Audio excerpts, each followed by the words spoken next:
رمضان میں حکومت کی طرف سے مستحق خاندانوں کے لیے بڑی سہولت کا اعلان سامنے آ گیا ہے، جہاں 12,500 روپے کی امداد حاصل کرنے میں پیش آنے والی مشکلات کو دور کرنے کے لیے خصوصی اقدامات شروع کر دیے گئے ہیں۔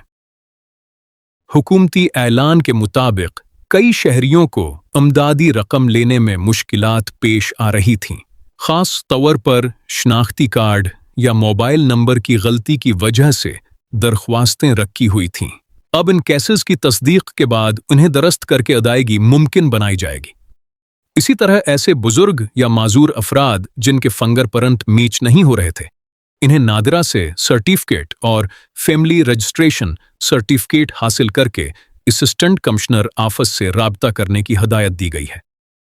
حکومت نے یہ بھی واضح کیا ہے کہ اگر کسی مستحق شخص کا انتقال ہو چکا ہو تو ڈیتھ سرٹیفکیٹ جمع کروا کر رقم اہل خانہ کو منتقل کی جا سکتی ہے تاکہ امداد ضائع نہ ہو۔